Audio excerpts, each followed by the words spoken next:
Hello everyone, welcome back to my YouTube channel study with Nishi. हम continue करेंगे with our chapter 5 of SM. ये हमारे इस chapter का पार्ट 10 है। We are starting with the topic matrix structure. जब हम मैट्रिक्स स्ट्रक्चर की बात करते हैं तो मैट्रिक्स स्ट्रक्चर कौन कौन सी ऑर्गेनाइजेशन यूज करती हैं। तो मैट्रिक्स स्ट्रक्चर जो ऑर्गेनाइजेशन यूज करती है वो है hospital, then we have construction and then we have defence and research. अब मैट्रिक्स स्ट्रक्चर कब एप्रोप्रिएट है किसी ऑर्गेनाइजेशन के लिए? तब एप्रोप्रिएट है जब ऑर्गेनाइजेशन ना ही फंक्शनल फॉलो कर पाए, ना ही डिविजनल स्ट्रक्चर फॉलो कर पाए और ना ही स्ट्रेटेजिक बिजनेस यूनिट फॉलो कर पाए। तो इस केस में कौन सा स्ट्रक्चर, अब देखिए हमने देख लिया कि मैट्रिक्स स्ट्रक्चर कौन सी ऑर्गेनाइजेशन यूज करती है and we have also learn कि मैट्रिक्स स्ट्रक्चर कब फॉलो किया जाता है, जब ना फंक्शनल यूज हो रहा हो, ना डिविजनल यूज हो रहा हो, ना एसबीयू स्ट्रक्चर यूज हो रहा हो। तो उस केस में मैट्रिक्स स्ट्रक्चर यूज होता है। अब मैट्रिक्स स्ट्रक्चर एग्जाम में आता है तो आप पहले क्या लिखेंगे? Matrix structure functional and product form are combined simultaneously at same level of the organization। ये पॉइंट लिखेंगे। और देखिए मैट्रिक्स स्ट्रक्चर में क्या रहता है, एम्प्लॉय के ऊपर ना दो सुपीरियर्स रहते हैं, अ प्रोडक्ट और अ project manager and a functional manager. मतलब यहाँ पर एक मैनेजर होगा, फिर यहाँ एक मैनेजर होगा, फिर यहाँ पे जो है वो एम्प्लॉय को मॉनिटर करेंगे। मतलब दो लोग मॉनिटर कर रहे हैं एम्प्लॉय को, दो लोग काम देख रहे हैं एम्प्लॉय का, और एम्प्लॉय को दो जगह रिपोर्टिंग करनी है। अब देखिए और अच्छे से देखिए, एक जगह प्रोडक्ट मैनेजर हुआ, फिर फंक्शनल मैनेजर हुआ, और यहाँ पे हमारा एम्प्लॉय हुआ।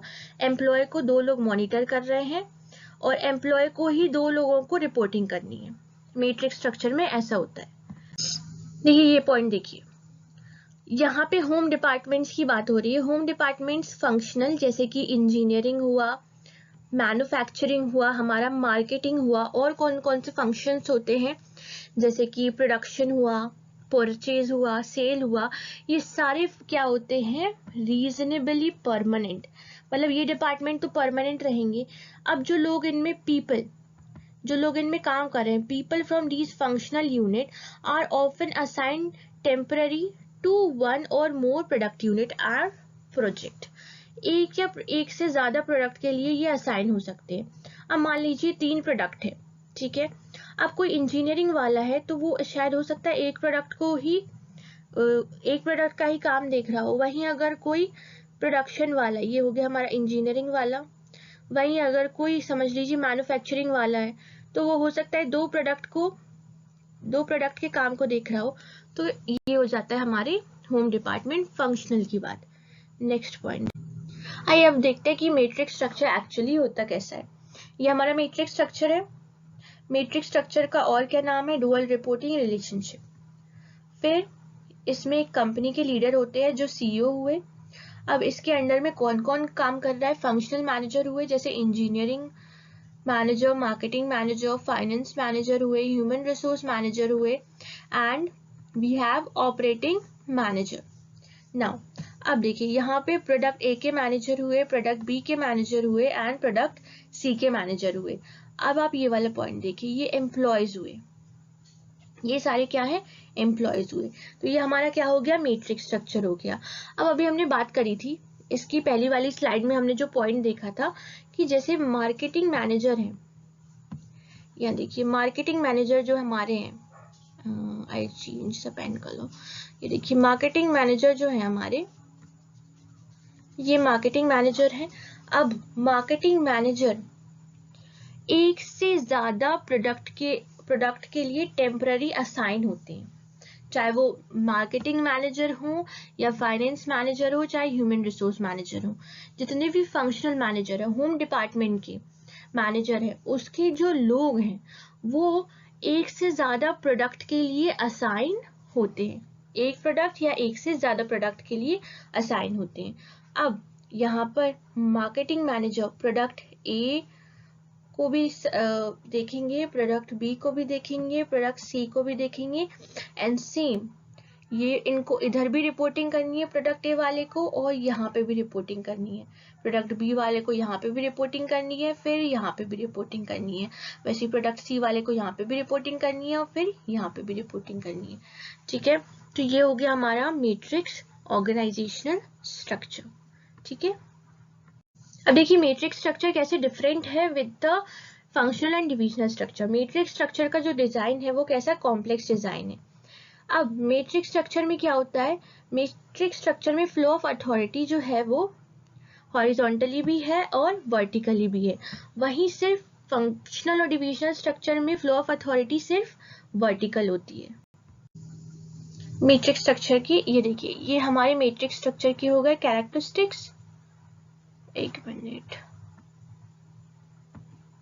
ये देखिए, ये हमारे मैट्रिक्स स्ट्रक्चर के हो गए कैरेक्टरिस्टिक्स और फिर ये दोनों हो गए मैट्रिक्स स्ट्रक्चर की नीड। अब मैट्रिक्स स्ट्रक्चर का पहला कैरेक्टरिस्टिक्स क्या है, dual source of reward and punishment, then shared authority, then we have dual reporting channel. और नीड क्या है, need for an extensive and effective communication system. Extensive क्या है, लार्ज ऑर्गेनाइजेशन, बड़ी ऑर्गेनाइजेशन होनी चाहिए मैट्रिक्स स्ट्रक्चर के लिए। अब यहाँ देखिए, अब हम बात करते हैं कैरेक्टरिस्टिक्स। तो पहला है हमारा dual source of reward punishment. अब देखिए, एम्प्लॉय को दो लोग मॉनिटर कर रहे हैं, दो मैनेजर मॉनिटर कर रहे हैं। अगर एम्प्लॉय अच्छा काम करेगा तो दोनों उसे रिवॉर्ड देंगे, अगर कोई मिस्टेक करता है तो दोनों पनिशमेंट देंगे। शेयर्ड अथॉरिटी, किसी एक प्रोडक्ट के लिए कोई एक मैनेजर रिस्पॉन्सिबल नहीं है, दो मैनेजर रिस्पॉन्सिबल है। उसके अच्छा का, उस प्रोडक्ट का अच्छा बनने में या बुरा बनने में दो लोग रिस्पॉन्सिबल हैं। देन डुअल रिपोर्टिंग चैनल, अब वो एम्प्लॉय को दो लोग को रिपोर्टिंग करना जरूरी है। फिर ये large organisation, then we have a effective communication system.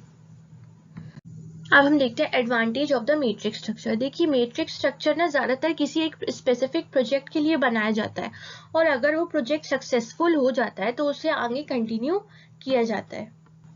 जैसे हमने पहले ही देखा था कि कौन कौन सी ऑर्गेनाइजेशन के लिए बनाया जाता है। अब कंस्ट्रक्शन है, कंस्ट्रक्शन के लिए बनाया, तो जब कंस्ट्रक्शन का काम एंड हो जाता है तो उसके बाद ये जो मैट्रिक्स स्ट्रक्चर है वो भी खत्म हो जाता है।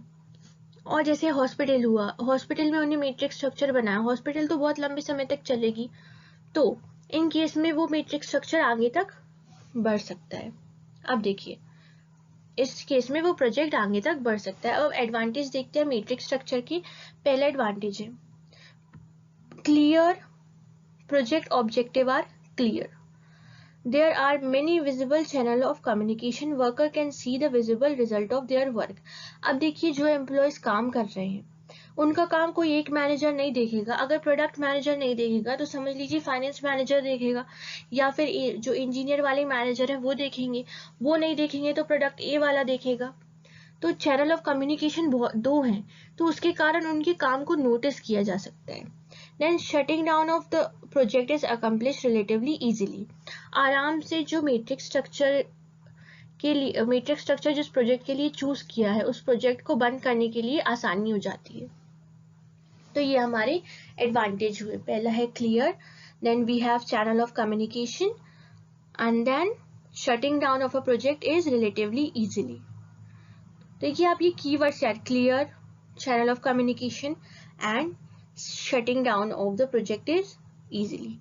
तो आप ऐसे याद करते हैं CCS या C²S, ऐसे भी याद कर सकते हैं आप एडवांटेजेस। देखिए आ जाते हैं एग्जाम में, ऐसा नहीं है कि ICAT नहीं पूछेगा, कुछ भी पूछ सकते हैं।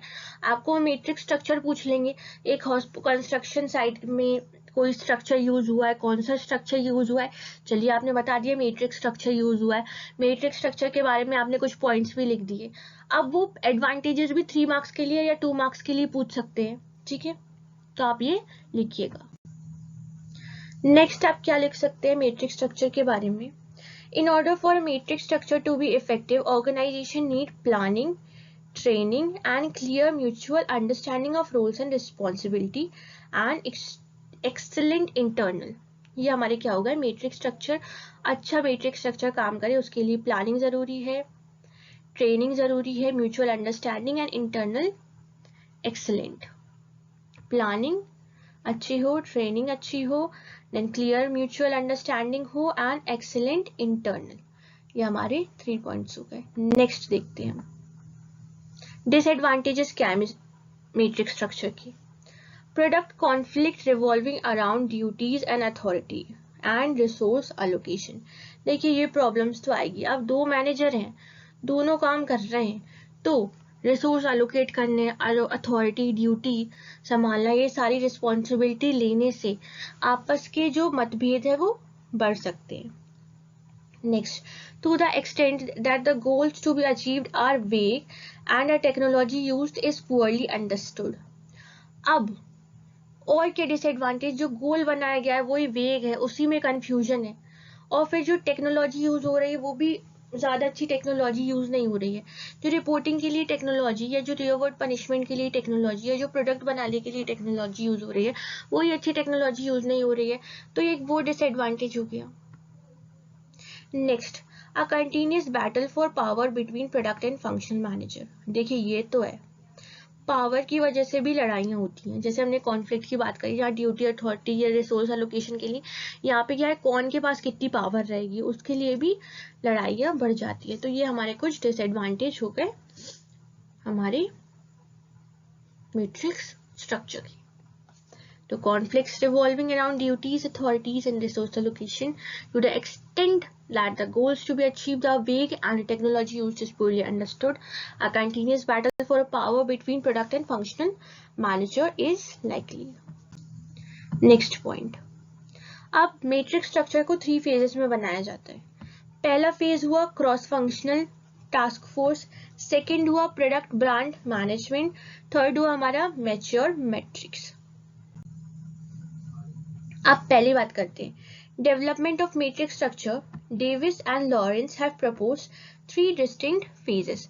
पहला फेज क्या है, cross functional task force. Temporary basis पर ही मैट्रिक्स स्ट्रक्चर बनाया जाता है। Then temporary cross functional task force are initially used when a new product line is being introduced. नया प्रोडक्ट स्टार्ट करा है तो उसके लिए ये पहले क्रॉस फंक्शनल टास्क फोर्स बनाई। अब देखिए ये बना रहे हैं, बिल्डिंग बनाई इनने, ठीक है। अब ये बिल्डिंग बनाने के लिए पहले इन्हें क्रॉस फंक्शनल टास्क फोर्स, अब कोई जैसे बिल्डर है उसकी ये बिल्डिंग बन रही, इसके लिए उसने टेम्पररी बेसिस पर ये टास्क फोर्स बनाई है। अब project manager is in charge as the key horizontal link.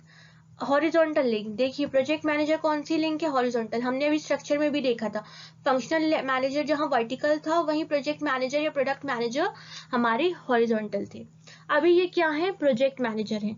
अभी ये क्रॉस फंक्शनल बना है, पहला फेज में बना है टेम्पररी बेसिस पर, तो ये कैसे अपॉइंट हुए हैं, as a project manager appoint हुए। अब ये देखिए, अब ये धीरे धीरे प्रमोशन कैसा होता है ये हम आगे वाले फेज में और देखेंगे। नेक्स्ट, अब सेकेंड फेज क्या है, सेकेंड फेज है इसका प्रोडक्ट और brand management. If cross functional task force become more permanent and project manager become product और brand manager and the second phase began. अब देखिए हमने अभी बात करी थी कि प्रोजेक्ट मैनेजर का प्रमोशन होगा, प्रोजेक्ट मैनेजर का कैसे प्रमोशन हुआ, वो प्रोडक्ट या ब्रांड मैनेजर बन गए।